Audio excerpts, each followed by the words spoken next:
Here we go. Welcome, welcome, welcome. Hello, Jessica. I'm hollering at you from the Pacific Northwest. You can see it's almost like a little park here. Good morning. It's gorgeous. It's beautiful. It's really sweet here right now. And you're 60 degrees. Is that what we just said? 60 And we're, degrees. Yeah, I'm kind of chilly. yeah, So, I think we're going to hit 118 again today. oh man, I'm not missing But that. we don't live here for the summer. We live here for the winter. That's right. That's right. So I try to bug out and get up here in the summer, but a little delayed this year. But anyway, I can only do it because you guys are working your hind ends off down there. And that's what's nice about having the Rick Helps Real Estate Referral Team. Everybody chips in. So I wanted to talk to you about pricing because, we've been preaching, make sure you price your house right. Well, what is that? I mean, that's the hard part. And it's a craft. It's a craft. It's a craft. And so, but now with all of these online click here and get your house value, it actually makes it, I think, worse. I mean, when you go on a listing appointment, do the homeowners already know what their Zestimate is from Zillow? Oh, absolutely. They've, in my opinion, if they haven't done a Zillow, then there might be something wrong with them. Well, what I find funny is they kind of keep that number in their back pocket because they want to hear what you say. So in other words, okay, I went to Zillow. It says it's worth $475. I want to see what Rick says. And they won't even admit it until you bring it up. So I usually go on a listing appointment and go, okay, well, I checked Zillow. It says you're punching in at 465. Did you see that? And then they'll go, yeah. And okay, well, let's do a deep dive and see what's going on. And we'll see if that's accurate or not. So what's the first thing you look at? What do you suggest? The first thing that I look at, well, once I've got the address, I dive into their subdivision specific. So local, locally, I want to go see what's happening in their neighborhood. So as real estate agents, we and appraisers use the same platform, which is the multiple listing service. So that's what, as agents, that's what we use. Diving into the listings, see what's going on in the neighborhood. I only like to do the last 90 days. Appraisers typically do the last 6 months. But I also pull Zillow because I know that the public, I want to know what the public thinks that house is worth, because that's a competitor for, the seller as well. Is what does the world think it's worth? And Zillow is the big monster online that has a lot of that data. And Zillow pulls from our MLS, but it also pulls from tax records as well, the backside of it. And then more importantly is getting into the home and being specific to the client's home. Well, I think the challenge that we've seen over the past few months is, and Realtor.com actually had it in a survey that said, and this is back in April of this year, that said the majority of homeowners are confident that they're going to get above their asking price this year. So there's that delay and the disconnect between what's really going on in the market. And so when you look at an online valuation and you see a number, that number's based on 90 days ago. And if you're in a declining market, and we're declining, but we're not declining by much, and it really depends on the neighborhood, but you really have to, you're not going to get that. If your house is exactly like the one that sold for $475 3 months ago, you're not going to get $475 today. If prices are coming down, you might get, well, nobody's going to offer you $475 anyway. The buyers are just $475. Oh, $400. Exactly. And so it's not a game for the sellers to say, I'm going to bring in different realtors and pick the one that gives me the best price. It's the discussion between you and the seller so that you both have a meeting of the minds. You have to do it together, right? A great way to put it, because there's how many ways to skin a cat? And there's buyers and sellers out there that have their opinions on, of course, when you're a seller, you're attached to your home. You are, I completely understand as being a homeowner and can walk into a home and say, yeah, I want you to get this top dollar.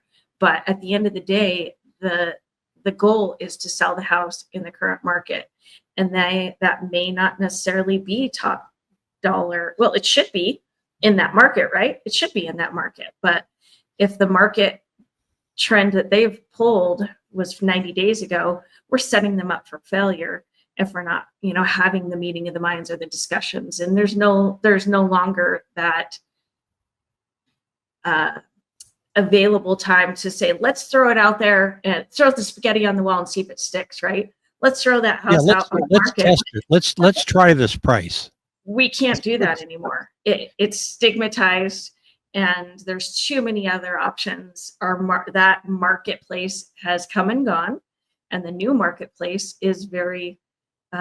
There's lots of choices for buyers, and buyers' perspective is that they can go out there and make a bunch of offers. Doesn't mean as a seller you can't, sell at market price today. Yeah, well, you and I shared a listing where it was she just wanted the top number that spit out, and we said, well, this looks kind of high. This will be a stretch. Nope, that's I need every dime. I need every dime, and it sat there. And then we looked around at homes in the neighborhood. She was very upset and said, I want to know why my house is still on the market the past, 60 days. 60 days. And I said, well, I hate to tell you this, but 70% of the homes in that subdivision have been on the market more than 60 days. It's that slow. So you're not going to get that top price. But you sent me a listing here we're going to kind of use as a I don't want to say a guinea pig, but here's the first thing. Here's Zillow, right? So we pull up Zillow and look at the number it gives you. It's a Zestimate, $679,800. And it's a Gilbert home. It's a really nice neighborhood. So then we switch over to what I think is probably the best one, is called House Canary. And look what it gives you. House Canary value 547 versus 679. So right away, you got this big disconnect. You're sitting down in front of the seller and going, well, I don't know how accurate that Zillow thing is, but with House Canary, it also gives you a range here. It says it's between 492 and 603. Why? Well, they haven't seen the inside. They haven't seen your kitchen. They haven't seen your bathrooms. And it gives you some trend analysis. And then it gives you a whole bunch of comparables to look at. They give you, and this is what appraisers use. They give you a forecast growth, which really it doesn't mean anything because nobody's any good at that. But then you have a map. So this is where the discussion starts, right? Absolutely. So, and I can already see, because I know a few of those neighborhoods. So it does a really good job. This product does a really good job of dialing in on like for like. But there are homes in that little, in that map square above that you can see that have larger lots. For example, almost a third of an acre lots. And those homes aren't necessarily comparable to this particular property in a subdivision. So that's it's going to set it apart from those comps. We're not going to be able to comp it correctly if we're using those homes with the larger lots, because it's a different style of home. Without acreage, for example. There's different artificial intelligence programs out there now that are kind of being pushed within the industry. And I saw one that was $49 a month, and you can just literally speak into your phone and you can actually do it with House Canary as well. And there's all these AI agents out there. But in my research on artificial intelligence, when it comes to real estate statistics and pricing, home values, none of them are any good. I mean, I do use one that I pay for that's really good at market analysis. In other words, I can ask it, give me a comprehensive report for this zip code and tell me the following features. And then I can add other things to it that I want to have. How many foreclosures are there? And that's what that QR code is up there. I call it the data store, and then I have a link down below. So if you want a zip code report, go ahead and do that, or just fill out that form and say, Rick, this is what I want to know about my house. But I won't be able to give you an accurate estimate of your home's value with a computer or with an AI agent. I mean, just look at Zillow. How come you think Zillow's so far off? Or are they far off? Well, and data is great. I mean, that's the one thing about, the teamwork here is all the data that you can do remotely is helpful for all of us to give us these guidelines. And then when you get on site, you walk through a property and you get to talk to the owner about the upgrades of granite. Is there a swimming pool? What does the community offer? What's the lifestyle in that community? So those particular items can play, small factors, but can play pretty large factors depending on, neighborhoods. One thing too, that I think is super helpful, and we've started, doing if the buyer, or I'm sorry, if the seller wants to, is get in the car, that canary report. Let's go drive and look at the curb appeal of the house that's sold at 600,000. Let's go look at the curb appeal of the house that's sold at 500,000. It really helps we do this in and out every day as, our career and a profession, but they're depending on, us to give them guidance. And like you say, you got to have that meeting of the mind. So when you get hands-on too, can get out there and go, hey, let's go look at the most expensive that sold, and let's go look at our competition. Let's go look at the 3 houses that somebody else might look at in comparison to yours, whether it's in the subdivision or extend that into the neighborhood. I think that's super helpful for the seller to put themselves in the buyer's shoes for just that, for that blink of an eye, Yeah, and I think you said it right. You have to convert the seller to a buyer, because I love my house, and it's what the amount of work I put into this kitchen. I mean, people are going to love that. Well, newsflash, you're not the only one that remodeled your kitchen this year. Yep. And or you know what, your kitchen might be the belle of the ball. You might be absolutely right. But man, did you see their backyard? So you got to go in with a buyer's mentality. If people know their house and they kind of have a little glimpse because of Zillow of what's sold in the neighborhood, but they haven't taken off the rose-colored glasses to look at the details.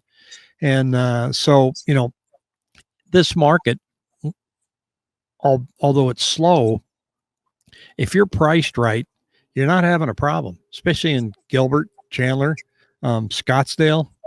You're having some challenges in Maricopa and Buckeye and Queen Creek, but not in the areas like I just mentioned, even Tempe. And so the challenge is, okay, what is pricing right? And it's not a 10-minute conversation at a kitchen table with a computer. It's sometimes can be, a couple hours. Yeah. Yeah. And it's an emotional event, one of the major events selling and buying your home. So you need shade, huh? I got the sun creeping in. So yeah, I have to move over a little bit. Which I'm sure that sun feels pretty good at 60 degrees, 118. does, yeah. I look outside, I'm like, well, I'd like to be outside, but the computer would overheat. I'm looking out over the trees here, and there's a big fog bank. So I know if I go down to the waterfront today, I'm going to be freezing. So you're officially, well, I guess, have you seen any salmon? It's salmon season too, isn't it? The salmon season up here is kind of, and not that anybody logged in to find out about fishing, but the salmon right. season, it's really strange up here now. My brother likes to fish a lot, and he had a big seafood feast for me when I got here. And he says, we got to fish for silvers for 1 week. We got to fish for kings for 10 days. They've shut down shrimping. It's open, it's closed. It all depends on their data. It's almost like looking at, house data, so they never know. I mean, they don't say, okay, you can go out fishing for kings now and you can do that all summer. They don't. You'll just get a notice. Tomorrow we're done. We've taken enough fish out. You got to leave them. Then you got to catch the fish. You got to look, is this native or is this raised, farm raised? hatchery raised. So they evidently cut the fin so that you pull it out and go, oh, okay, I can take this one. And so I don't like going out fishing here. The weather can change immediately. Last week, remember they had that Russian earthquake? Yeah. My brother and his wife were out there in the boat, and they're coming back in, and we're in a harbor here. So you can go outside what's called the hook and go out kind of in the Straits of Juan de Fuca, and then you come back in the harbor. My brother's making his way back in, and his wife was driving the boat. He's like, come on, Janae, keep it straight. She goes, you come up here and try it. Well, they didn't get a tsunami, but it created some real strange currents, and he just couldn't control his boat. Oh, The no. boat was he's turning left, it's pushing him right. All because of an earthquake in Russia. Oh, how interesting. Yeah. Yeah, pretty. But sometimes the winds will just come up like crazy, and then off you go. So I'll go out in the harbor. I'm not a fisherman. My brother got all the genes for that. So That's but okay. You got to reap the rewards. So, yeah. Oh God. Yeah. so back to listings right now. I think, sorry, I segued us. Yeah. But back to listings right now. The days of let's try this out and let's throw it on the market, expectations that it should be, under contract and sold within 30 days. That's it. Those days are gone. It's been this way for a good year and a half, and trying to understand it. It's great that we have these conversations. One thing that you and I know, what we talk about now is probably not going to be the same in 90 days from now. And if it is, we look back and go, well, they're still just trucking along with a very calm market right now. I think last night you said I thought we were negative. There's been some homes where people have bought in Maricopa, and it was Santan Valley, 2022. And I'm seeing home prices lower than what they purchased them for. Yeah. And that's a big, a hard pill to swallow. But if you've got to relocate and sell, most of those people have enough equity. Because this year, that's what I was referring back to, was 1.5%. We're up 1.5% from last year. So Total we're not. market. Yeah, the whole area. So, but I think Santan, Maricopa, those are negative. Yeah. And they're not huge negative. It's just if you bought it in 2022, you have to price it more competitively. Oh, and let's talk about the condition of the home. The homes that are move-in ready, that a buyer can walk in and not feel like they've got to do a bucket list of items, is what it sells quicker right now. That's always been the case, but even more prevalent right now when you have 50 homes to choose from in Santan. Well, buyers don't want to paint either. I mean, it's hard enough to move. You don't want to have to say, okay, let's go paint first and then we'll move in. Some buyers like to paint, but the majority is like, give me some neutral colors. Make sure the carpet's good if you have carpet. But I mean, I can fix this, I can fix that, but a lot of the cosmetic stuff, they just don't want to mess with. Right. And that stuff's for a seller too. You used to be able to, throw the spaghetti on the wall and see if it sticks, but you can't do that anymore when the house isn't pristine. That's super important. I like to always, when we sit down with sellers, say, what is your budget? I know there's got to be a budget to sell. And I think that's helpful to have the mindset that if you want to price it and not have to sell it on the lower end of your market range, let's talk about the budget that you're willing to put into the home, now to get it crispy, clean and showing well. Yeah, you need a pricing strategy too. You have to sit down and go, okay, now after the first week, let's talk about what our traffic looks like. If we didn't have any traffic, we're going to have to make a quick adjustment because you want to sell this house in 45 days. And so you have to have an agreement. Now, sometimes they don't, oh yeah, okay, great. And then you sit there after a week. No, let's give it another week. Well, if we do go down, how far are we going to go down? And I sold a house in Queen Creek for my cousin once, and prices were starting to go up, and I priced it. I tried to talk to him about the price, but he wanted it to be all me. And he goes, what do you recommend? I said, well, if you want to kind of try it, because the market's climbing, we could try this price. Well, after a week, we discovered that that wasn't the case. And I called him and I said, we need to make a pretty good aggressive adjustment. And he goes, yeah, that's what I thought when you first suggested that price. I said, I wasn't suggesting it. We were trying to have a discussion. And so we priced too high and it sat there. And so I think having that discussion up front, so look at after 1 week, I think maybe we should come down $15,000. What do you think? If nobody showed up. And do you Or think a 20. week's enough, or do you think 2 weeks? Well, I And- think, I think, well, if you're out there a week and nobody's even called or looked at it, yeah. that's your red flag. If you had 1 or 2 people come look at it, leave it alone and see how it looks after 2 weeks. 2021, if you didn't have a buyer within an hour, you were priced wrong. Right. But 2021, remember, we only had 4,800 listings, 4,500 listings, and we were selling 4,800 every 7 days. Today, we have 3,000 new listings coming on and 2,800 contracts over a 7-day period. So there's a lot more variety, a lot more choices out there for buyers. And so sellers really have to keep that in mind, that, if they look at yours and it doesn't appeal. I mean, I read a statistic yesterday. It's from Red Hog Media. It said they make a decision on whether or not they're going to keep looking at this listing after 7 seconds. They pull it up. They're either interested or they're not in 7 seconds. And so the photographs better be good. Capture that attention. Don't use I know these are getting better, but if, I've seen some okay pictures taken with these on listing photos. I've never seen great pictures taken with these. Hire a professional photographer, which I know you do. And that's your first impression. Now, when an agent comes in and says, well, I'm really good. We're going to get the maximum asking price because of my marketing. What's the marketing?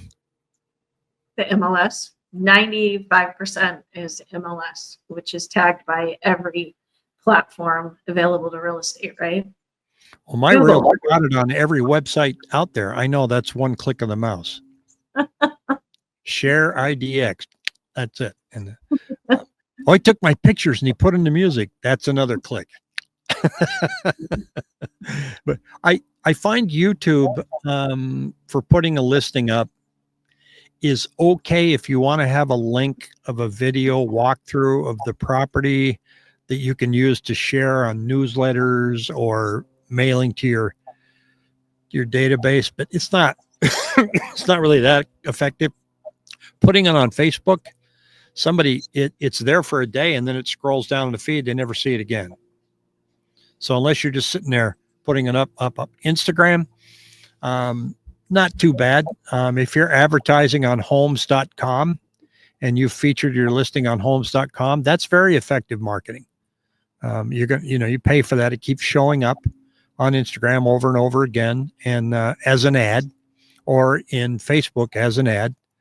I think Zillow doesn't really allow any advertising, but you're just going to show up on Zillow anyway if you're on the MLS. Mm-hmm. So I don't think there's any secret marketing plan that's out there that makes that one agent stand out versus others. If you don't have good media, there's nothing you can do to show the house. I can't sell an overpriced house. Nope. So no, the marketing that you put in place initially on the listing that's most of it, but the communication and the discussions and the constant as far as the client goes and their needs and their timeline are getting it to the finish line is the most important part, right?